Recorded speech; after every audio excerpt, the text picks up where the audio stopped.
Welcome back, Patriots, for another episode of the Bald Brad Show. It is officially August 1st. Holy lordy, folks. We're in another month here under the Biden-Harris regime. And we're less than 100 days, I believe, out from the election. And I'm going to be up front with you, folks. We got a heck of a podcast for you today. It's going to go long. This is probably going to take well over an hour to get through all the news and clips, everything we have ready for you to go today. So couldn't be more excited to hang out on this fine morning with all of you. As always, if you're not drinking out of a Bald Brad Show mug, what are you doing? Head over to baldbradstore.com. Link is in the description or possibly maybe even in the chat. And give us a little bit of support and hang out drinking out of a patriotic mug. I'm telling you, coffee just tastes differently, and you're going to feel differently as well. You're going to feel very, very patriotic drinking out of that mug. It's good to see you all in the chat. Jason, Pat, we got Karen over there. Who else we got over here? We got Danielle, we got Sassy, Jeff, Debbie, Take America Back. We got Jeffrey in here. Good to see everybody. Everybody's kind of coming in. I didn't have much of a delay, but let's jump right into the news of the day to get this ball rolling. We got Hamas chief was killed in precision strike on his room during visit to Iran. Now, this is a pretty remarkable story. Obviously, we covered it yesterday that he was assassinated, but the question really was, well, how was he assassinated? Nobody really knew. And so Hamas top leader, and I got a video for you, I think it's pretty wild, was assassinated during a visit to Iran in what the terror group claimed was an airstrike directly on his room that was conducted by Israel. Now, I'm hearing different stories. I'm hearing that it was an airstrike, which we'll see a video in a second. But then I also heard that it was a bomb that was planted in his room 2 months ahead of time in a guest room. So I don't know what to believe, but his death was dramatically escalates tensions in the Middle East. I mean, folks, this is not a good thing. Iran has already, it is a good thing that he died, but it's not a good thing in a big picture way because it's going to only make things worse for everybody, right? Because now Israel attacked and killed this individual, pissed the Iranians off. So the Iranians now have pledged to attack Israel. Well, depending on what that strike looks like, Israel's then going to attack inside Iran. And it's just, it's going to go back and forth and potentially lead to a bigger all-out war. So here's what the house looks like. Now, it's still standing. Again, if it was a precision strike, then, that would make sense. But also, if you look here by BNO News, again, you're going to hear kind of different stories. Hamas leader was killed by a bomb, which was smuggled into a guest house 2 months ago. So were they planning on this? I mean, it's feasible. It's possible. It's good seeing you, Pat. So there's that. But then we also have this video here of the place actually blowing up. Now, I don't know if this is, I tried watching it myself. I don't know if this is legit, but it does look like the house there in the middle, that tiny little speck, and just kaboom. Well, there you go. For a bomb, I don't know. If a bomb was smuggled in, I mean, they're making sure this guy was dead. Am I right? Like, oh, Lord, look at that. Woohoo! Kaboom.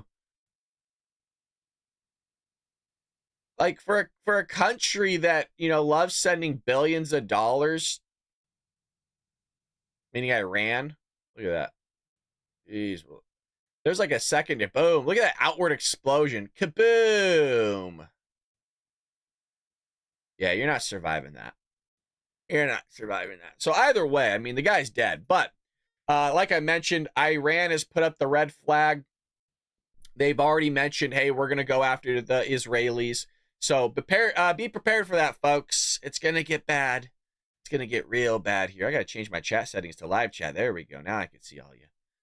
Also in the news, again, if you're just joining us, folks, this is going to be a long show, so buckle up. We got a lot prepared for you. You have here, this is breaking. This came out this morning. Olympic boxer is deemed to have male chromosomes wins fight in 46 seconds, opponent left in tears. We got a video of both. So this is something that the left promulgated. This is something that Kamala Harris loves, is having basically biological males just beating the shit out of women. Now, where I'm from, that's called spousal abuse. That's called domestic abuse. That's called assault and battery.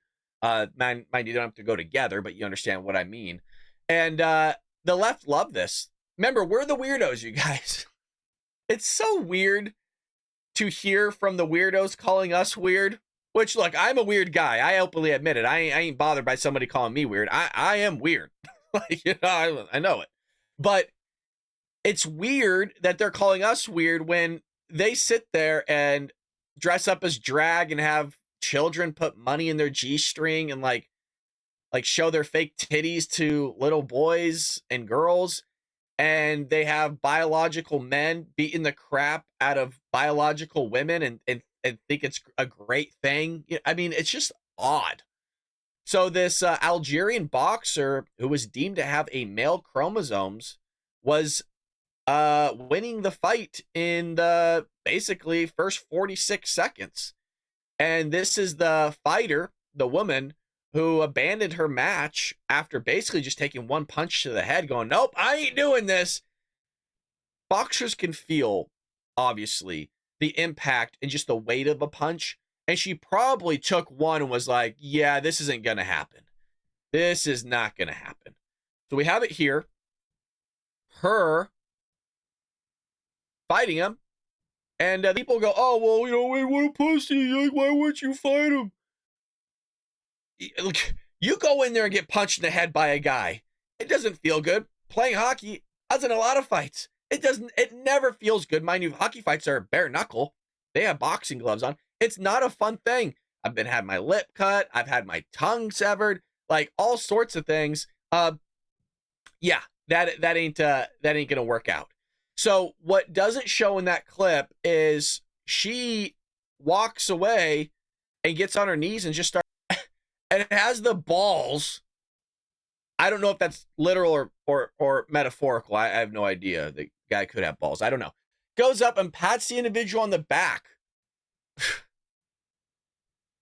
You know, that woman probably spent years training to get into the Olympics, right? Did all this hard work only for it to all be lost in 16 seconds or 14 seconds, however long you want to sit there and calculate that, because you have these lefties, these people that want to allow men to compete in women's sports because they can't actually fathom and rationalize that there's a biological difference between men and women. There is no connection. It's funny how in all of human history, quite literally, we've had the difference between men and women. And then you have these people that want to normalize crazy things, like I mentioned, having people conduct sex acts on your children and show them how to use butt plugs and puberty blockers and hormone enhancers in the classroom at like a second, third grade level. But we're the weirdos, you guys. Remember, we're the weirdos, but we don't even do any of those things. And there's a long list of things that these lefties do. This is just one of the many. So they're promulgating that stuff and just driving this country as well as clearly the world into the ground. So a lot of people are pissed off about this, but this has been going on for a long time. We were on Project Veritas, our channel, for like 5 seconds, but it was our 5 seconds of fame. Okay, we got to take it where we can get it. In a good way, saying, look, if they're not going to do it here, then they're going to do all their shenanigans here. And that's exactly what was stated and was displayed by James O'Keefe, who now has his own place. So that was what was going on. That's breaking news. Everybody's losing their minds. It's going viral all over social media this morning. The other thing that's going viral all over social media this morning, and this is something that's been talked about at length over the years by the White House press corps in the White House press briefing room, is talking about the Wall Street Journal reporter, and then Paul, I think it's Whelan is how you say his name. Just a few weeks ago, and when Gershkovich was this has been asked over and over again because if you recall, Brittany Griner put out a statement that the president said that he had no other. Brittany Griner was released before these two individuals were, and that kind of pissed everybody off. Now, I knew automatically when this news hit. This hit at 8:43, so this was 5:43 my time this morning, and yes, I was awake at 5:43.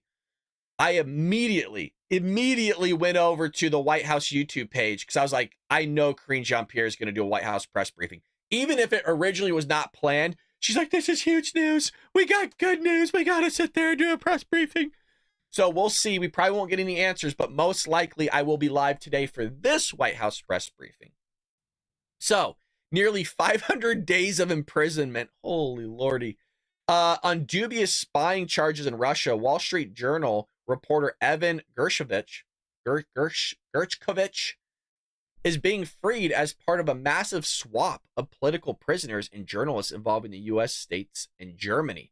Now, I don't know specifically the details of this. For example, I believe Brittany Griner was released as long as that one dude that was like known to sell weapons and was like known by some crazy ass name was released as well. Like the dude was known to kill a bunch of people. Like it wasn't really equivalent in the swaps.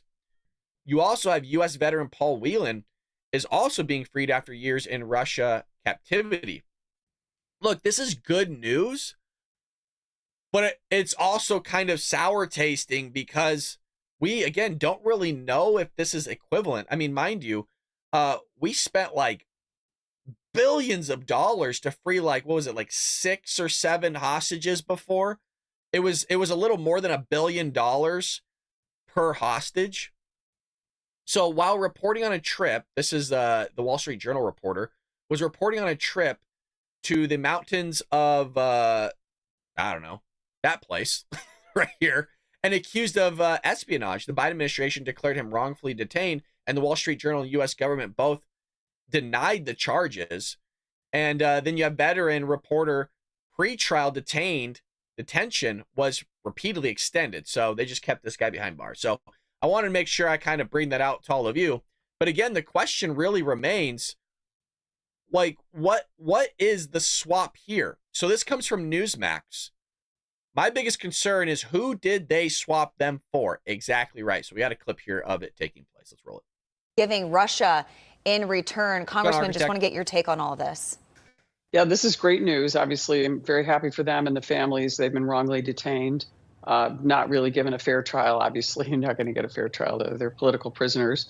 My biggest concern is who did they swap them for? It's probably some prisoners at Guantanamo Bay. There's the terrorist groups in the Middle East really want some of those groups out. As we know, China, Russia, there's some kind of tacit relationship going on, or even a stronger relationship, especially China and Iran in the Middle East. So they want people back.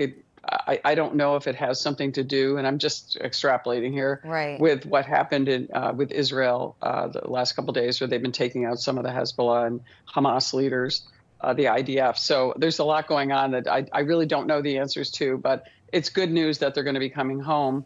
And the questions remain, of course, as to who was given in exchange, or what was given in exchange. And I sure hope it doesn't reflect the recent 9/11 plea deal that we just handed out, which I think is totally outrageous and inappropriate and unfair to the victims of 9/11 and this country.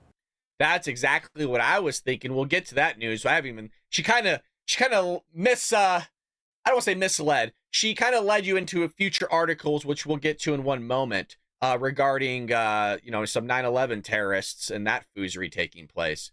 So there's that happening right now. And I see y'all in the live chat. So let's just get to that information that she just displayed in terms of who was involved and what was going on with this deal. And she mentioned this right here. Well, the Biden-Harris administration reaches plea deals with 9/11 mastermind and 2 others.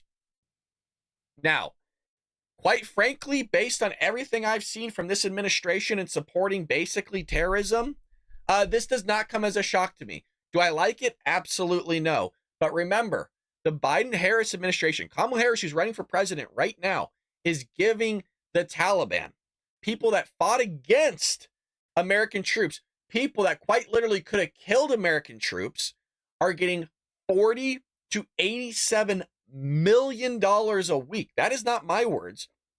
That's the CIA's words.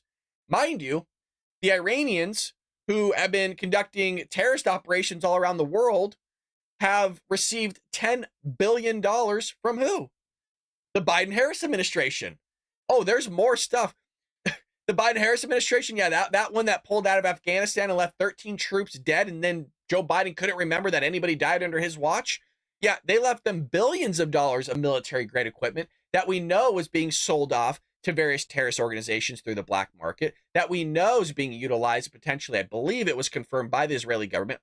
Take it with a grain of salt, that some of those weapons were used in October 7th. I don't know if I fully believe that. But yeah, no, they've done a lot of stuff here to support these terrorist organizations.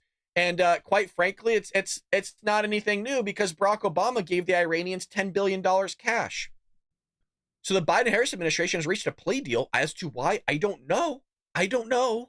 With 3 of the 5 alleged al-Qaeda terrorists who are being held in Guantanamo Bay for their roles in September 11th, 2001 terrorist attacks on the U.S. Why? Why? And you know what? It's weird. The timing is, I'm telling you, the timing is weird because you have these 2 people, the reporter and the ex-Marine, being released on a plea deal, and this comes out as well. Now, I don't know if the plea deal is supposed to be overshadowing this news. I don't know. There's always some wonky things going on in politics, right? There's always something that they try to time out at the exact same time, so something overshadows this something. Prosecutors have entered into some agreements, pretrial agreements, with 9/11 mastermind Mohammed and 2 other individuals. The Department of Defense would not make public specific terms and conditions of the plea deals, which is interesting. Why not? What do you have to hide? So here's our government once again hiding stuff from the American people. The 3 accused were initially charged jointly and arraigned on June 5th, 2008, and then were charged again jointly and arraigned on a second time in 2012. Their connections with their alleged roles in the 9/11 attacks against the United States.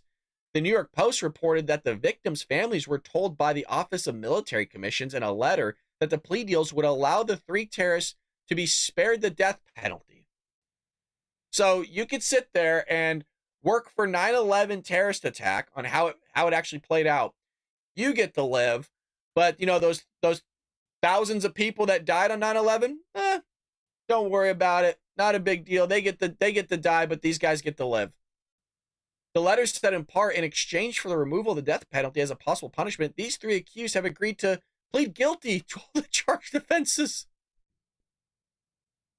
I'm not laughing at that. I'm laughing at just the craziness of this administration to even allow this to happen.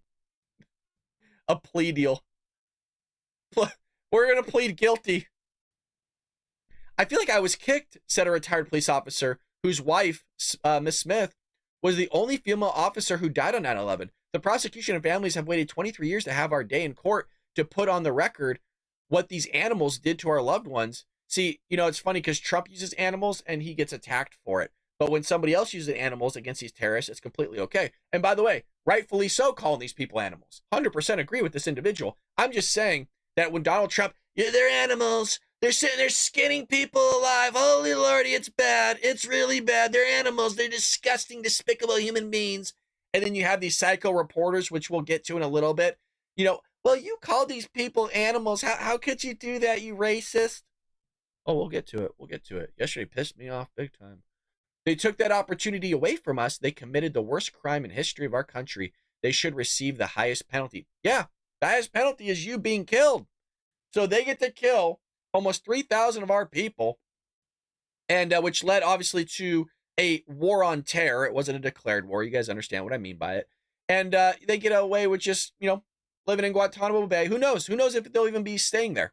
They might go off into some prison or be let loose for all we know. We're not being told anything, which is typical from our government.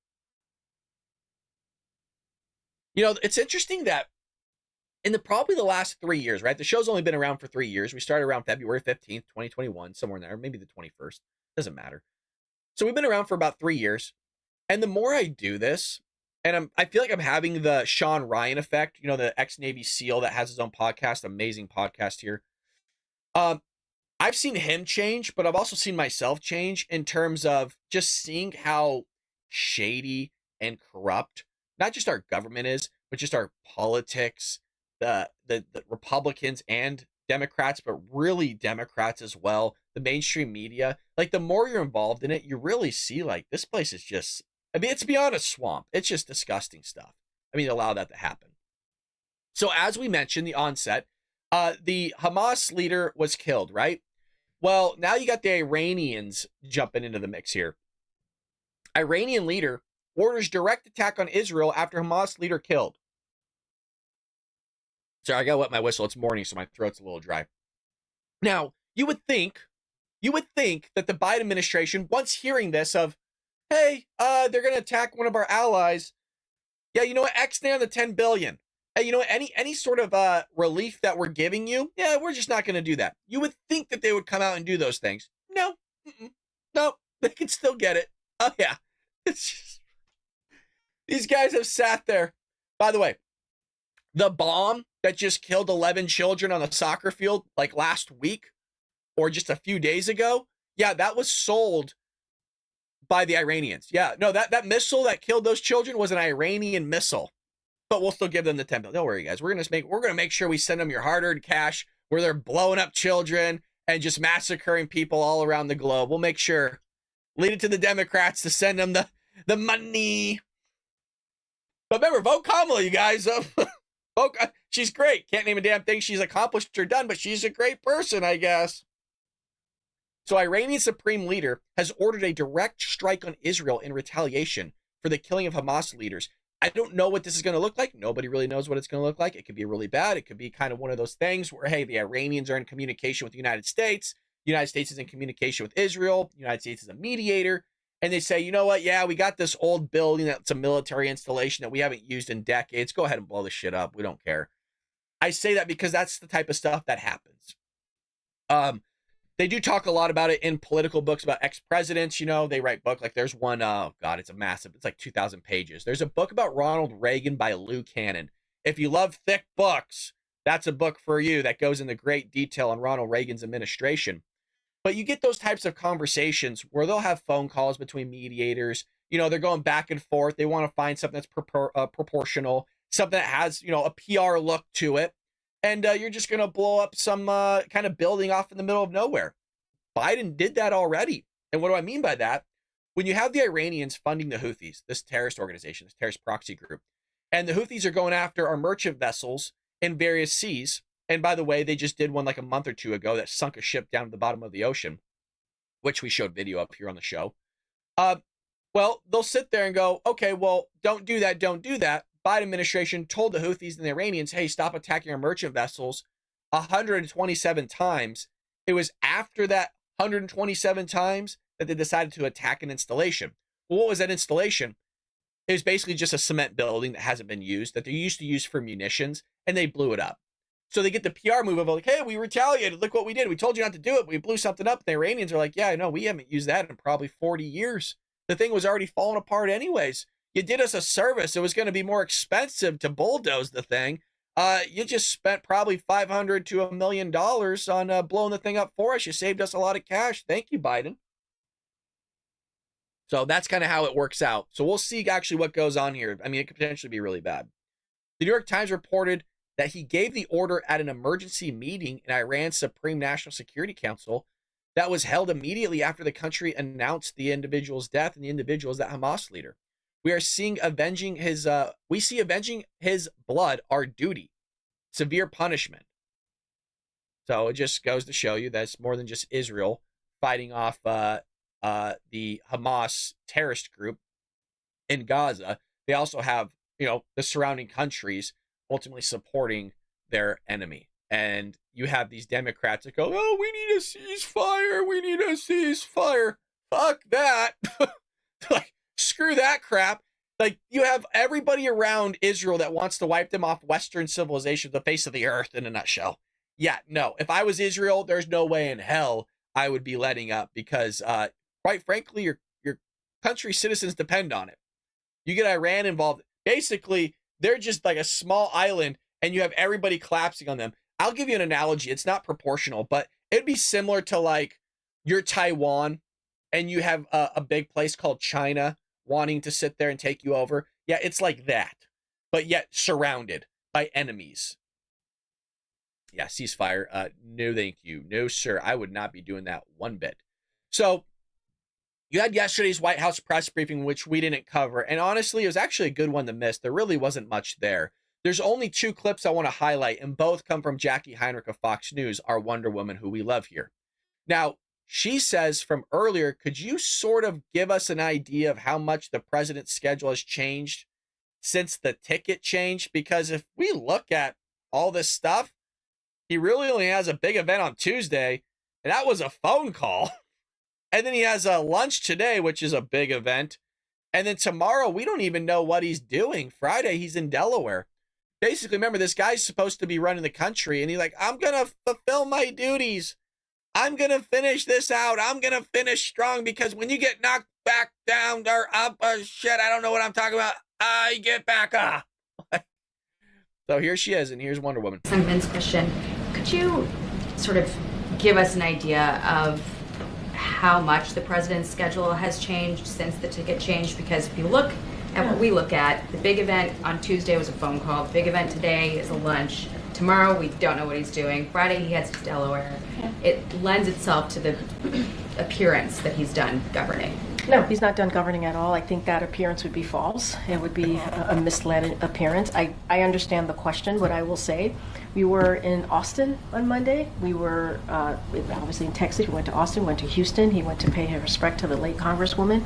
He went to Austin to make a very important announcement as we went back and forth on this yesterday on SCOTUS reform, which is something that majority of Americans want to see. We got back. We landed on Marine One on the South Lawn at 1 o'clock in the morning, took some questions. That was something that he wanted to do. Took a couple of questions from press. We were out for about 12 hours.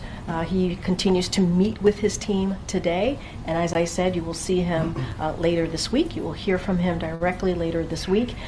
And I think, again, I'm going to throw Matt Visor here into the conversation.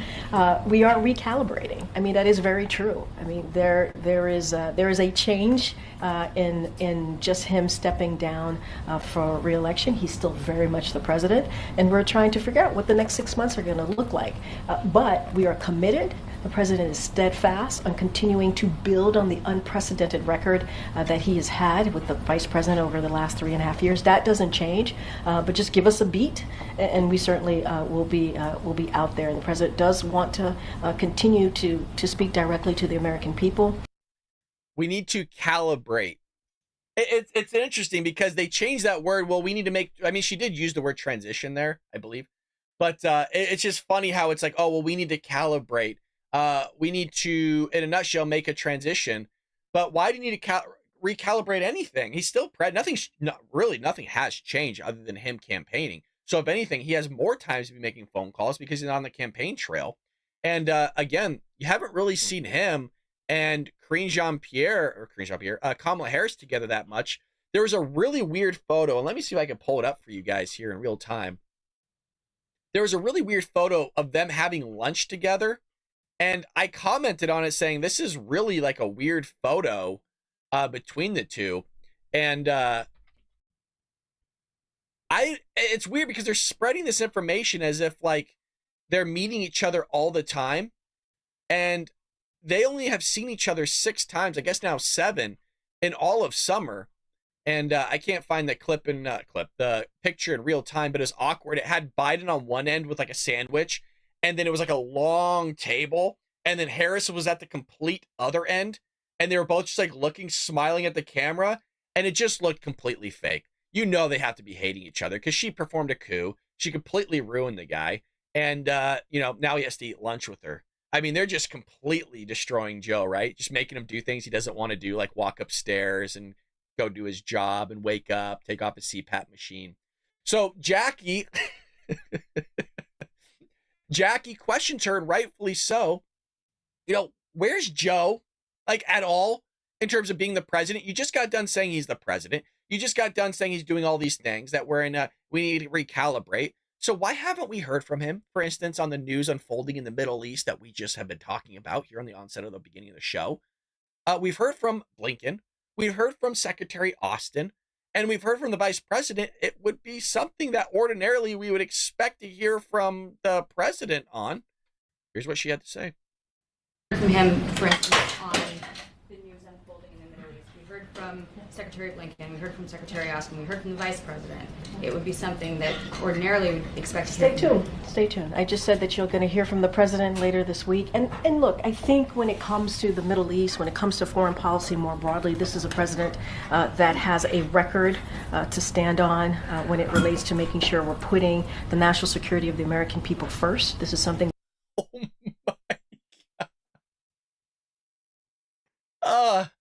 God.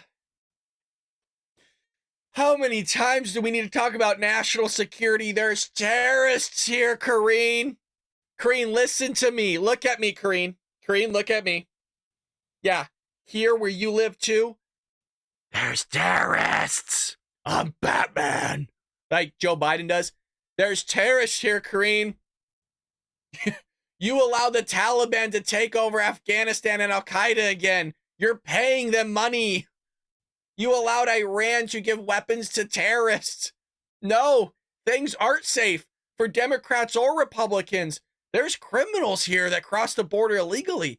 There's spies here from like China and other countries like Russia looking in at our military installations. No, I mean, shit, we all watched together the spy balloon leave mainland China, along with Joe Biden, fly over all our military installations, capturing intelligence, and then finally you blow it up over the Atlantic. Can you believe it? Can we just listen to that little part again? Folks, please, Democrats, believe this. Democrats are salivating at the mouth at this, going, yes, she's correct. That's what they don't actually do that, but you understand what I mean. Foreign policy more broadly, this is a president that has a record to stand on when it relates to making sure we're putting the national security of the American people first. This has a record to stand on when it relates to making sure we're putting the national security of the American people first. Stand on when it relates to making sure we're putting the national security of the American people first. This stand on when it relates to making sure we're putting the national security of the American people first. This is something that he's done, making sure that we re-engage with our allies and also our partners. We saw what happened in the La Paz administration. The president had to fix those relationships, and he did that in the last 3.5 years. When you think about reinvigorating NATO, you think about how the people of Ukraine has what it needs now to defend itself against Russia's aggression so they can fight for their democracy and freedom. This is a president that has a long list of foreign policy accomplishments that he's. How many lies can folks? Hey, guys, the clip's only 1:16 long. Let's take out Jackie Heinrich's question. It's only a minute long. How many lies can you tell in a minute? How many lies can you tell in a minute?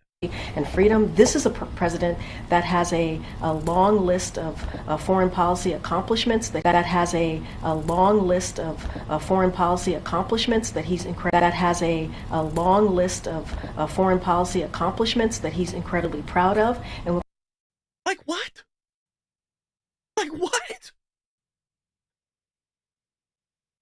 I'm looking for him, Karine. Where you at? Where's the accomplishments? Comes to the Middle East, the president has been incredibly engaged from certainly from day one of what we have been seeing the developments there over the past just under a year. But he's going to continue to do that. You're going to continue to hear from.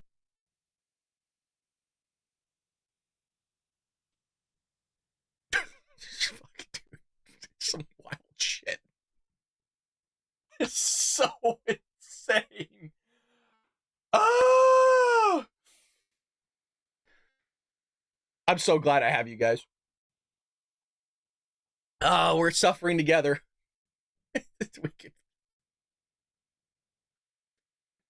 Well, there's that. And remember, foreign policy, you guys, we played it over again, right? National security, he's hugely accomplished, like everything's even the greatest thing that's ever happened. We'll check this out. Nope, yep. No. It's almost as if I had this queued up, because I did. Illegal Jordanian migrants who tried to breach Guantanamo base allowed to walk free after posting bail. We covered this. Now, it was quite a while that we covered this, but the story that I broke on was there was a reporter that said that these two Jordanian migrants were basically a part of a terrorist attack that was covered up by our government.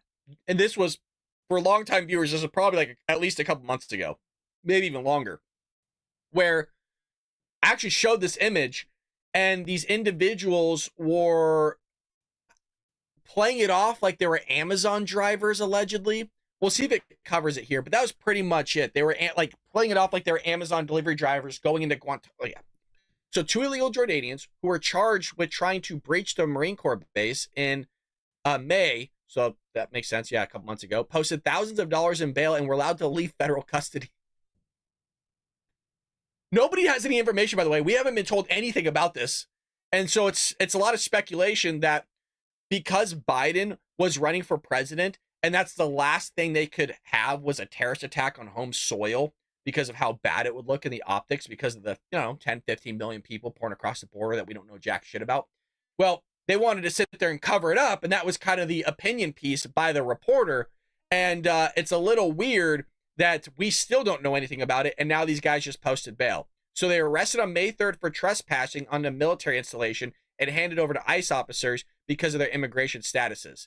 So these individuals, you guys, because they're here for a better life. No, guys, come on, chat. They were just going in there looking for a better life. They needed to feed their families. So they infiltrated Guantanamo Bay or Quantico. It was Quantico, but you understand what I mean. So, hey, they just were looking for food, guys. They were trying to flee persecution and climate change. That's all it was. Yeah, no judgment, guys. No, we're not allowed to do that. Yeah, no, Johnny, we can't say deception and treason. We can't do that because the Democrats told us, and the Democrats are always right, that they're all good people, all 15 million. You will not find a single one that's bad. No, you can't. The violent gang members, those animals that are cutting off our children's heads and using them as soup bowls. No. You guys can't say that. That is so judgmental. That is so judgmental that you would say these people that are pouring fentanyl across the border that's killed over 250,000 Americans. No, these guys these want a good life, you guys. They're here for business, okay? Yeah, these individuals that are pouring across the border, some of them sex trafficking our children, selling them off in the slave trade. No, good life, guys. Hey, come on. We can't be saying this stuff, folks. They're just looking for the American dream, okay? Just want a wholesome life. That's really how I've spoken to Democrats. That's really what they think, you guys. That's really what they think. It's wild. I know it's literally not fathomable. It's hard to comprehend that people's thinking's like that, but it is. So I want to make sure I always try to update you guys on prior news stories that we've covered in the past, because why sit there and let it drop off like the news media, right? Donald Trump was just almost assassinated like 2 weeks ago. It's already gone out of the news media. It's being suppressed on Google and other platforms. So that we don't run that type of ship here. You know what I mean? We keep things going a little bit. So I do want to give a quick 2 shout outs right now while I'm reading the chat, maybe 3. I believe it was Autumn's birthday the other day, as well as Sunset. I believe both of them, they threw it in the chat very late. I was already out. But I wanted to make sure I give them both a happy birthday. If you have a birthday, let us know in the chat. We do try to keep track of all this. And I want to make sure that we give them a shout out. Autumn and then Sunset had 2 birthdays the past few days. I know Pat's birthday was a little bit ago as well. And Patriotic Troll, I want to give you a shout out because that bald cap joke yesterday was freaking hilarious. And I didn't see it until after I was reading the chat. You, sir, are a troll, and I absolutely love having you in here. You freaking dude. Oh, it was so good. It was so good, that selling bald caps. This guy, man. I love it. I freaking love it. All right, well, you got Stacey Abrams back in the news, and I promise we'll get to the Trump. We'll get to the Trump stuff. That was just kind of the breaking news of the day that's happened current. I want to make sure I hook you guys up. And now we're going to slowly morph into the media now. This is kind of the transition part, right? Or the, we're just calibrating things, as Karine Jean-Pierre would say. Well, yeah, Stacey Abrams in the news again. This lady, holy Lord God. She claims CNN spread disinformation for highlighting her false stolen election claims.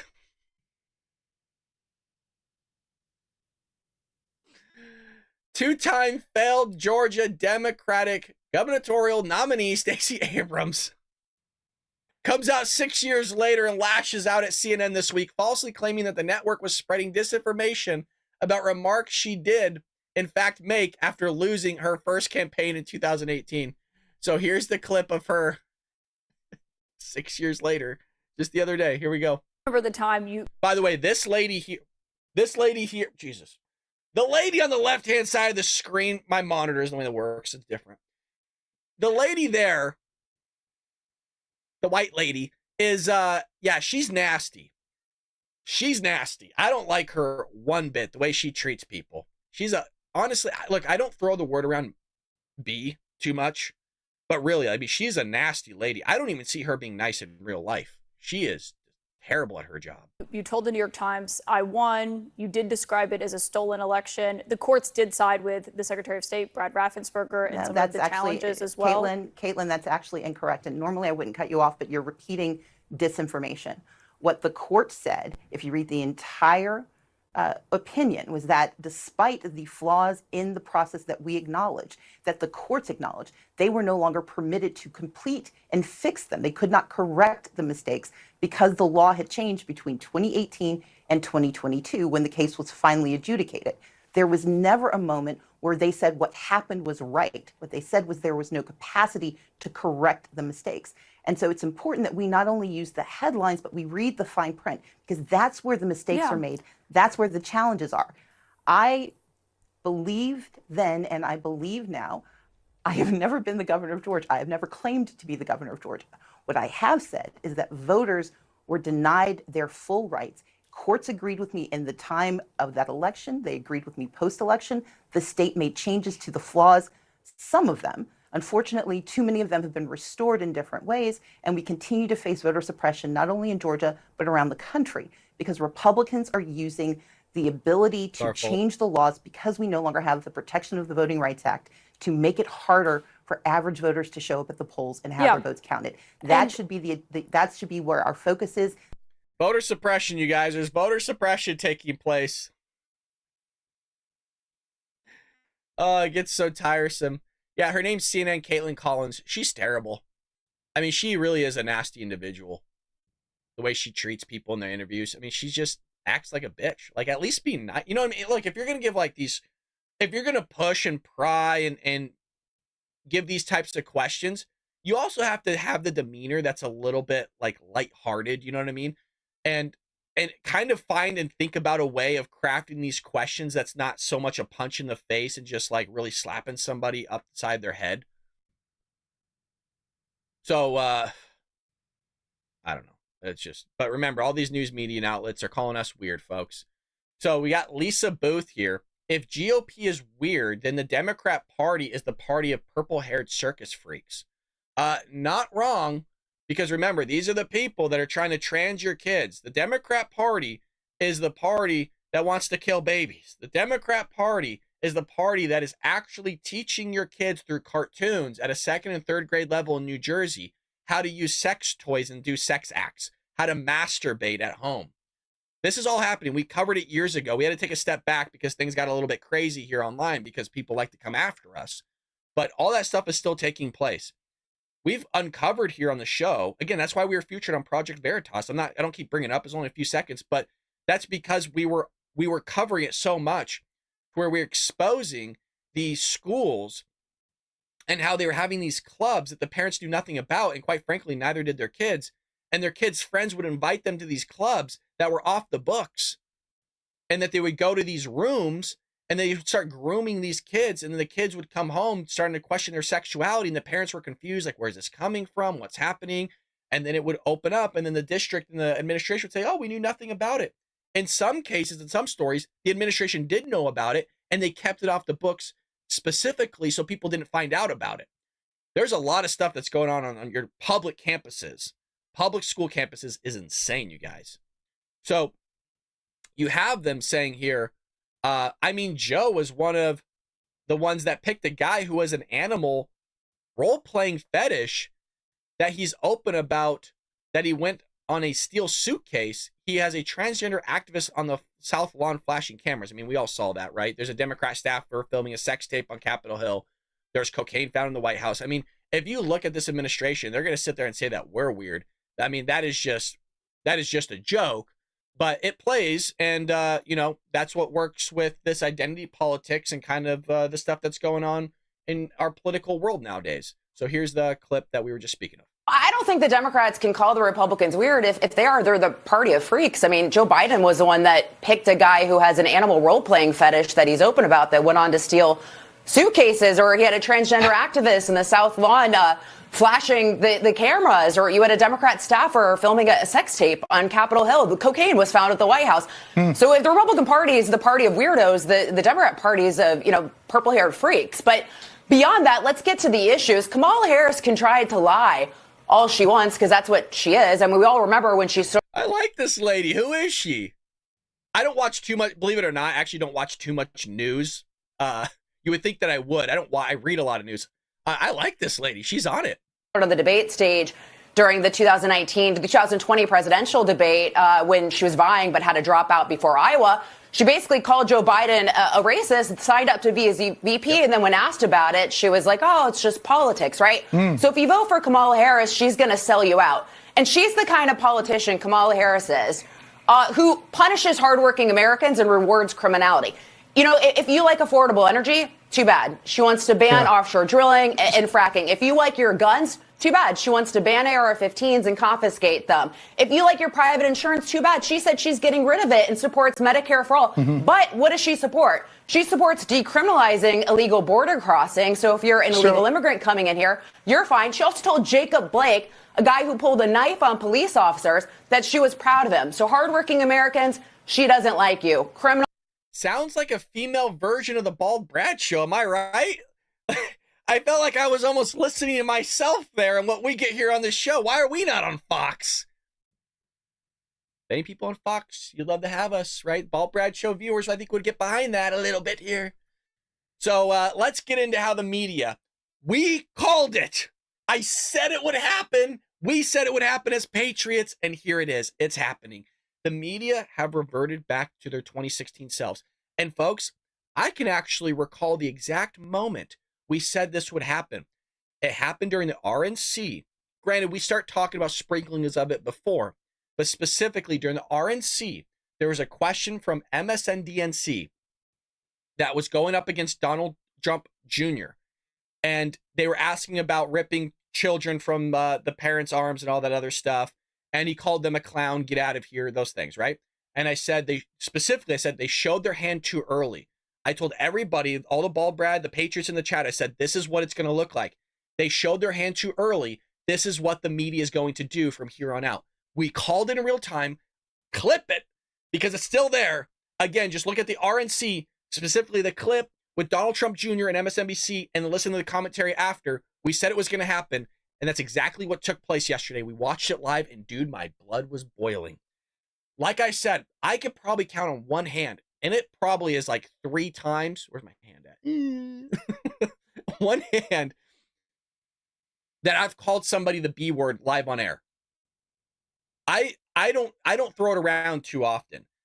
This lady here in the blue was a bitch yesterday.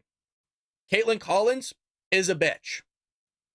Those are really the only 2 people, and Karine, I've called her that as well. And Rosie. No, I didn't call Rosie O'Donnell that, but they, you know, that famous clip of Donald Trump with Megyn Kelly, when she was going on about all these things that Donald Trump has called women allegedly, like fat and all these things. She's like, just Rosie. So we'll get to the clip here, because this is, I think there's more to this, and I want to get into it in just one moment. I think this was all a setup. I think this was a setup on Donald Trump, and I'll explain why. I was actually explaining to my wife last night while we were driving. Former President Donald Trump blasted the rude and nasty questions from moderators during the Q&A session at the National Association of Black Journalists conference in Chicago. You know, you'd be thankful, you think that you'd be thankful that the president, a former president, showed up to your venue and spotlighted it. I've never even heard of this in my life. So that says something about it. Not much.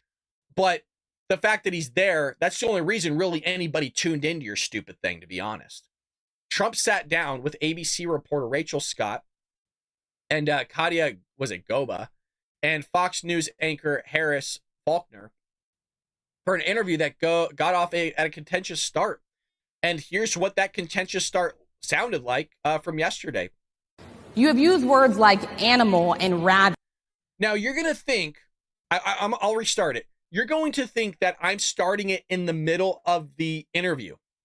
Like, you're going to think, based on how this starts off, that we're like, I don't know, 10, 15, 20 minutes in. No. They just sat down. Briefly off like mic, said like, hi, thanks for being here. That's it. This is how it started. You have used words like animal and rabbit to describe black district attorneys. You've attacked black journalists, calling them a loser, saying the questions that they ask are, quote, stupid and racist. You've had dinner with a white supremacist at your Mar-a-Lago resort. So my question, sir, now that you are asking black supporters to vote for you, why should black voters trust you after you have used language like that? Well, first of all, I don't think I've ever been asked a question in such a horrible manner. First question. You don't even say, hello, how are you? Are you with ABC? Because I think they're a fake news network, a terrible network. And I think it's disgraceful that I came here in good spirit. I love the black population of this country. I've done so much for the black population of this country. And he goes on and lists all the things he's done. I say it time and time again. It blows my mind that Democrats are pulling the race card on this dude. The guy's like, I want to sit there and uplift the black community. I want to make everything great for them. I want them to flourish. You racist. You want to suppress them. You want to keep them down. That has always been the Democrats' agenda. Name me all the things that the Democrats have done positively that uplift the black community. So he talked about how he employed them. Why would a racist employ and pay a bunch of black people to do better and become more wealthier? So somehow he's a racist, but that's pretty much how it was. We got more clips here in just one moment, but he handled that honestly extremely well. For that type of disrespect to come out from the beginning is just ridiculous. And quite frankly, we called her a B here live on air, and we are again. And what's fascinating here is, this is where we get into the setup. So they put Trump on stage about 30 minutes late, give or take. It was like 25, 30 minutes late. And he came on Truth Social because people were complaining that, oh, Trump's late. Oh, he doesn't care about the event and all these things. No. He was there. And here's actually an image of him at the event beforehand, waiting to go. It literally says waiting for NABJ to start. He was there early. He was going over some talking points. He was probably going over some of the questions for all I know. I don't know if that's true or not. And they sat there and slandered this guy and made it as if, oh, he doesn't care about this event, that he's showing up late. Oh, look at this racist. He doesn't care about black people. He was there. He came out on True Social and said, I'm here. I want to go on stage, but their equipment wasn't working. How often do you see a huge platform that has a former president and potentially multiple people coming on stage from like Fox News, ABC, and their equipment all of a sudden doesn't work? They just can't figure it out. Really? At a huge event for journalists, you can't figure out how equipment works when that's what you utilize all the time? I think it was a setup. And I want to explain to you all why I think it was a setup. I think it was a setup because Kamala Harris was allegedly supposed to be there. And from what it seems like to me is that it almost seemed like they were both supposed to be on stage taking questions, and that didn't happen. Kamala Harris didn't show up. But don't worry, you guys, she's for the black community. Kamala Harris is a black herself, and she really wants to sit there and make things better for the black community, but she can't even sit there and actually show up to a black event. Let that one sink in. And the racist, the alleged racist, is the one that shows up to the black event. How the fuck does that make any sense? I don't mean to cuss, but how do you sit there and sit back and come to that conclusion as a Democrat? Like, yeah, this guy's bad. This guy's a racist. It's like, where's your lady at? She hasn't done an interview in 12 days, taking hardball questions. Where's she at? That's a real number, by the way. It's been 12 days, almost 2 weeks since she's taken any sort of question. She's never taken a question like Donald Trump got there at the onset of that interview. So she was supposed to be there. She was supposed to be on stage. She doesn't show up. Now, there's a clip here that I don't have, of the guy that runs that event saying that he just showed up, he was kind of out of breath, and he was scrambling because Kamala Harris wasn't going to show up. And so he goes, I need to make sure I get fact checkers on stage. I want to make sure we fact check this guy in real time and don't let him normally do what he's going to do. Now, that was a synopsis. I added a little bit of my own flavor in there, but not by much. And so when you take that into account, that tells me that they weren't originally going to have fact checkers on stage interrupting him because Kamala Harris is going to be there. But the second that you get him on stage by himself, he's basically in the lion's den. All of a sudden, you want to have fact checkers and do all these things and interrupt the guy and treat him disrespectfully. So she was supposed to be there. Donald Trump mentioned he's supposed to be there. He was kind of shocked that she wasn't because that's what he was told. They sat there and started having them interrupt him. They put him on stage 30 minutes late to make it seem like he didn't care about the event. And then on the onset, rather than sitting there acknowledging and apologizing to the guy for starting 30 minutes late in front of everybody so they're all aware that it was the event's fault, not his fault, they just start going into that he's a racist. When she should have started off saying, thank you, Mr. President, for being here. We know your time is valuable. We really appreciate that you're giving our organization a spotlight on the world stage, definitely domestic stage. We can't thank you enough for the time being here. We would really sincerely like to apologize that our equipment was not working properly. Folks, the president was here an hour early. He was off stage preparing. This was genuinely our fault. Unfortunately, because of the limited time of the former president, he has to get to Pennsylvania for a rally. We only have him for an hour. Unfortunately, we only have him for another 30 minutes. So please, as we move along here, please understand the president's time. Again, thank you, Mr. President, for being here. I would like to introduce the panel, blah, blah, blah. Here's the first question, Mr. President. They didn't do any of that. Nothing like that. Completely disrespectful. By the way, I just pulled that out of my ass right now. Didn't even have that planned. Just sat there and rambled and riffed it. I don't get paid $100,000+ to be on ABC News. I don't get paid anything other than what the Patriots here give their hard-earned money to, which we're extremely thankful. Just a dude in my closet, just riffing. They couldn't even do that. So I think it was all planned. I think they came out planning to sit there and try to make this guy look like a racist. I think they came out on the onset to try to make this guy look horrible, and they fell flat on their face. They won in some areas in the sense of a lot of the black community love what they saw here, both for Trump, but also what that reporter did. But just the types of questions they got were completely disgusting. I mean, they were bringing back the January 6th stuff, and I thought Trump did a phenomenal job of spinning it. I really do. I think he did a great job here. So he was questioned about January 6th, and he flipped the script on the ABC reporter, and we do have the clip here of that taking place. Kind of long, but let's play the whole thing. Mr. President, I would love to ask you about January 6th. You've called yourself the candidate of law and order. Yeah. When Time Magazine asked you if you would consider pardoning all the rioters, you said, yes, absolutely. Sure. You called them patriots. 140 police officers were assaulted that day. Their injuries included broken bones, at least one officer lost an eye, one had 2 cracked ribs, 2 smashed spinal discs, another had a stroke. Were the people who assaulted those 140 officers, including those I just... You got to love that he takes her water bottle. Now, a lot of people, there's a clip before this where he took the water bottle and people are saying he was tightening it. He was not tightening the water bottle. I think at first he was trying to crack the seal because he was going to take a drink of water and then he didn't. So he put it back. And that's why later on here, he grabs it and you can hear him actually cracking the seal of the water bottle and taking a swig from it. It's just, I saw it from both Republicans and Democrats yesterday, and I don't like to manipulate my audience. And I'm not saying a lot of Republicans do this, or do it. But I just want to make sure you guys, look, could he have been doing it to sit there and take her water bottle and just show a sign of like strength and say like kind of fuck you? Absolutely, because that's totally Trump's MO, and I love it. I'm all for it. But also the idea of like he was tightening the water bottle so she couldn't get it open.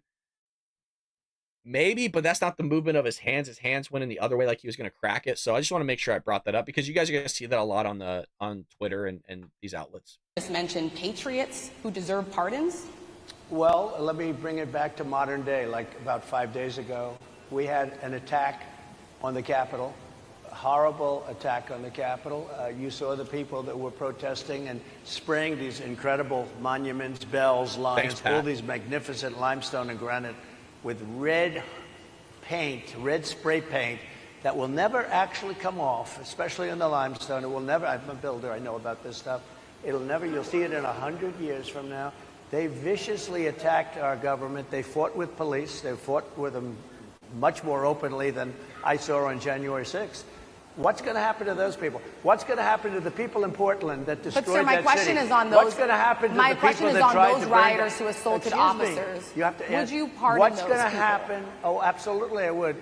It was pissing me off so bad that she was pulling this. This reminds me of that Caitlin Collins CNN chick where they just completely interrupt the guy. He's doing you guys a service by being there. He doesn't have to be there. You would pardon those?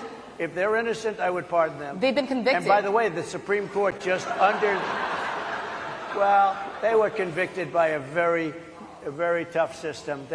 How come the people that tried to burn down Minneapolis, how come the people that took over a large percentage of Seattle, how come nothing happened to them? How come the people sir, we're talking about people that were seen beating officers with flagpoles, dragging them down the stairs. They're on video. Have you seen that video, sir? Oh, really? Well, you would pardon those rioters? They shot a young lady in the face who was protesting. They shot her in the face. You know, nobody died that day. She's not a reporter. She's an activist. But people died in Seattle. Nobody died, but people died in Minneapolis. You know, people died in Minneapolis. And nothing happens, and nobody ever talks, and nothing happens to those people. But you went after the J6 people with a vengeance. And I'll tell you what about the cops that were, and I'm all for the police, as you know, but what about the police that are ushering everybody into the Capitol? Go in, go in, go in. What about that? Look. He goes on, and remember, folks, if you were there on January 6th, you could have been blocks away at a hot dog stand buying a hot dog, and the FBI would have showed up at your door. Yet we don't get any information on the killer that tried to assassinate Donald Trump and actually killed somebody. We don't get any of that. You are going to see stuff like this for the next 100 days. As much as it pisses you off, and trust me, it gets my blood going too because it's completely disrespectful. And second, it's funny how, like he mentioned later on here, that you had Black Lives Matter and Antifa spend time burning down our cities for 4 years. Billions of dollars spent in damages. Nobody thrown in jail. Like, I don't even know a single person on the top of my head. I'm not saying it hasn't happened, but they also took over cities and called it Chop or Chaz. We talk about it in the book. Like, might as well plug it since we're here. We talk about Chaz and Chop in the book because we talk about Antifa. Taking over. People were murdered. People were raped. There drugs being sold. Businesses went out of business because they couldn't get inside. You couldn't get the paramedics in there. No police. No talk about, isn't that a remarkable thing? No talk about any of that. The black businesses that were burned down, they care so much about the black community. Why don't you talk about that? That the insurance companies didn't sit there and pay out because they didn't have any fire insurance, or if their building got burned down, in that case, in point right there. So nothing happened taking care of those people. But don't worry, it's all about January 6th. I don't think January 6th and the people that went in was a good thing by any means. But I think Donald Trump was right that some people were unjustly prosecuted because you have these judges now and these district attorneys that are hardcore lefties, and that's what you're seeing, the fall of our justice system. You just saw the freaking September 11th people getting a plea deal from our justice system. That's just they went after Donald Trump for not paying a parking ticket on time. Now, that's an exaggeration, but if you don't want an exaggeration, they literally got the guy because he didn't file something correctly. That's what a lot of these felonies were. You paid off your lawyer and you wrote it down as a legal expense. Yeah, he paid off his lawyer. Now, Jeff's an accountant. I used to be an accountant. Sounds like a lawyer expense to me. Like if somebody told me as an accountant, hey, we paid off this individual who's your lawyer, here's the check. I'm going to go in QuickBooks or whatever software I'm using, and guess where I'm going to put that check? As a legal expense. Yeah. So they sat there and going after him, which, by the way, you'd probably want to go after somebody else. I mean, Trump doesn't know what the hell's going on with that. I'm not calling him stupid, but he's not doing his taxes. He's not doing his accounting. He's not doing his financial statements. You have freaking firms that do that. So that's how they're going to treat him. It's going to get worse, you guys. This was a teaser. I think it went from, here's the order. It went from that showing the hand too early at the RNC. It wasn't even 48 hours after he was almost assassinated that they came out with those questions to Donald Trump Jr. This is now. Kamala Harris has been 12 days and hasn't got a question remotely like what you saw there in her lifetime. And now that we got the ball rolling, the other media are going to see this, and this is how Donald Trump's going to be treated for the next 97 days, 96, 97 days, somewhere in that realm. Okay? So at least be prepared for it. Now, you got some people coming out like Byron Donalds, and talking about how he went in the lion's den. He sat there and faced it. You don't see that from Kamala Harris, who's supposedly all for these black people. It's a hostile environment, obviously. A lot of black journalists tend to lean Democrat, lean very left. Hostile environment, but Donald Trump was there to answer the questions about the things that do matter to black America, like matter to all of America. And it is securing our border. It is inflation. It's energy policy and so much more. That's a major step forward, not only for President Trump, but really for our entire country, because he's not afraid of going into any venue at any time, anywhere. Which is nice. It's a give and take. I mean, it did hurt him in some ways. Absolutely, it did. I know that we don't want to say that, but look, some of the stuff he said didn't really help him. There's other ways of answering these questions, and I think it falls in part that I don't think Donald Trump really prepares for a lot of these things. I think he knows that he's able to get by so much by just kind of riffing from the stuff that he knows. But I personally think he could do a better job of preparing and having a little bit more deeper talking points. Like he knows he's going to get hit with January 6th. Like everything he was just hit there, that's going to keep coming up. So you need to work with your team and come up with a better talking point in terms of that. Quite frankly, to get away from it, he just should have said, yeah, you know what? I'm not going to go ahead and pardon any of these people. What was done on January 6th was not a good move. The people that went inside and did those terrible things, they got the verdict that was given to them and handed down. There's a lot of people that were peacefully protesting. It wasn't a great sight, but look, Nancy Pelosi, I told her to put troops out there. She didn't want to do it, which he did talk about at his rally, but he should have talked about it there. Now, you have other big people like Joe Rogan saying, well, media flip-flop for Harris. It's not real democracy. It's controlled parties. That's exactly what it is. Joe Rogan called out legacy media's flip-flop on Kamala Harris. Remember, oh, she's terrible. She's not polling. She can't beat Donald Trump. As if we're idiots, then we don't remember all their talking points that they spent the last 4 years talking about. Oh, Joe Biden needs to be the front runner. He's better than Kamala. Nobody likes her. She's terrible. Now all of a sudden they're just all for her, right? Just salivating out the mouth. I still can't get it of how Democrats, like I'm not just talking about Americans, I'm talking about the people in Congress are totally for what's going on with their party. Again, completely just disrespected everybody and goes, nope, she's going to be the person. I mean, they did it to Bernie Sanders, so it's not the only time they've done it in terms of either removing a candidate like they did with Bernie Sanders and Joe Biden, uplifting somebody else, but now we're actually seeing it play out here in real time again. So he's on his podcast the other day with Michael Malice, who we absolutely love here. The guy's extremely smart. And he said, everybody forever was like, Kamala Harris is the worst vice president, Rogan said. She's the least popular vice president of all time. And then in a moment in time, all of a sudden, just she's our solution. She's our answer. She's the second coming of Christ. Really remarkable. So here's that clip from the Rogan podcast. Wild to see. It's the 180? Yeah. The shamelessness? It's wild to see. Yeah, but what's even wilder is seeing it through Twitter. Yeah. Because you see their 180 switch and then people are like, you guys were just saying something different 2 weeks ago. Yeah. It's hilarious. Thank you, Elon, again. Yeah. Oh, my God. Thank you, Elon. Because if it wasn't for him, first of all, he changes the watermark for all the other ones. The things that all the other social media companies would have blocked you for, more stuff is slipping through the cracks now.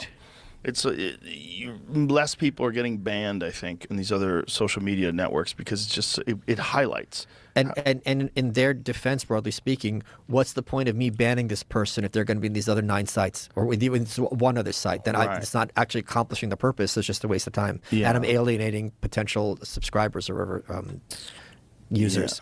Yeah, it's wild, man. It's a strange, strange time. Again, it's like the Coliseum people. But do you know what's even funnier? Is that blue-pilled people on the left have been told and believe that Trump is scared to debate her. Yeah, that's funny. They think this. You really think they think that? Yes. No, they don't have thoughts, but that's what they say. They think that because she's young? No, because she's a prosecutor and she's tough. And tough. Hashtag girl boss. Yeah. And she's a prosecutor and he's a crook, so she's going to put him in his place, and everyone will clap. That's going to be interesting if they do debate. They're going to do debate. Several. If he lives. Yeah. Do you think they're going to try to take him out again? Yes. Yeah, I do too. There was a whistleblower. I don't know if you guys are aware of this. This is not part of the show. It just popped in my mind. That came out 2 days ago. And we actually did cover it briefly for a couple seconds. We mentioned the 30-day mark. There was a counter sniper Secret Service member that came out as a whistleblower. And this comes from Blackburn. I think it was Senator Blackburn or Congresswoman Blackburn. Mentioned in the email to the Secret Service director that he claimed that there was going to be another assassination attempt on Donald Trump within 30 days. And I think that's why they've been doing a lot of these indoor rallies. So with the Iranians going after him, we've already come out and talked about that yesterday. The Iranian government don't want Donald Trump in office, and they're trying to help elect Kamala Harris. That says everything you need to know about the Democrat Party right there. The fact that a terrorist organization and a country that supports terrorists, I should say Iranian's terrorist organization, but they support terrorist organizations, want Kamala as president. But 30 days, you guys. So this is scary, man. It's scary. Democrats are all for it. Yes. If they did that, this is not the only time they're going to do that. And then also that one was so Lee Harvey Oswald. It was so perfect. Lone gunman. At a certain take point, him out. If you're that sloppy, you're in on it. Someone had at least know that he was under threat and or done didn't a piss care. poor They job. didn't care. Yeah, that's the thing. Oh yeah, there's something fishy going on there. I think everybody would agree there's something fishy. But speaking of the interview, you had other people coming out, and I respect this lady, Deneen, I think her name is. She's a Newsmax contributor, saying it was a very hostile interview that Trump had to do, and that he went in there. And she said that was all part of the plan, I'm sure. So her thinking was very in line with what I think. I think this was a setup. I think this was all planned out. I think they had to move to have them go in there and in front of a bunch of black people go, oh, look at this racist. Look at this individual. So I think she speaks truth here. Very hostile, and that was part of the plan, I'm sure. She didn't just come up with that sitting there on set. But don't forget how many people loved Trump before he was a Republican candidate and president in the United States. Rappers, Hollywood, pictures with Al Sharpton, Jesse Jackson, they're all hypocrites. He is for the America First agenda. And the question is, are you better off now under Biden versus when Trump was in office? And if you're saying no, then, you know, his policies were good for this country. Low taxes, gas prices, inflation, everything that we're seeing now is destroying families, hardworking Americans. You can't save money. You can't buy a house. That's what he mentioned. It's a lot that's going on. Our open border, forget it. We could be here all day to talk about the open border and the crime that is coming from the illegals that are here that should not be here. And we're paying for them. It was very hostile, and that was... I don't think I'm exaggerating when I say that I could potentially do a 24-hour show strictly just on illegal immigration from the Biden administration. I probably feel comfortable that I could do it. Now, could I stay up 24 hours? Probably no. But, you know, if we have some coffee, we probably could stay up 24 hours. And there's a great brand that we love here on the show. And hell of a segue, am I not right? It's time to say goodbye to Starbucks, folks. We call it $5 here on the show because, quite frankly, with Joe Biden's inflation, that's what a grande cost at Starbucks is, $5. Say hello to Rumble's $17.75 coffee, folks. We love this brand, and quite frankly, now I'm out of coffee, which sucks. It was my second cup today. Unlike other brands, this coffee actually backs free speech, which is why sponsorship of the show. Why? Because we love free speech here, not just on Rumble, but also on every platform, regardless of ever who's saying it, has the right to free speech. This is a coffee that not just backs free speech, but folks, they're unapologetic about it. They absolutely love patriotism. So visit 1775coffee.com, use promo code STUDIO40 to get 40, I still can't believe they're doing 40%, 40% off any coffee subscription. Go over and get it. It can't do 50. Can they do? They can't do 50. So do 40% off by using Studio 40, you guys. That's a great deal. The coffee comes in medium and dark roast. As I've always mentioned, I'm a dark roast guy. The light and medium, you don't get this here, okay? The testosterone needs to be built up with the dark roast. It also comes in pea berry, which is like a Kona coffee, if you guys ever had that. And in other words, this stuff is freaking premium. It's good. It's not grimy. It has a strong taste to it. You know, some of you probably throw in a little bit of sugar and creamer in there. I drink it dark. It's a good premium coffee. Click on the link in the live chat or the description. There's also a QR code almost on my face. And you can also go directly to 1775coffee.com and use promo code STUDIO40 to get that 40% off today, man. That is a crazy freaking deal. Hooking us up here on the show.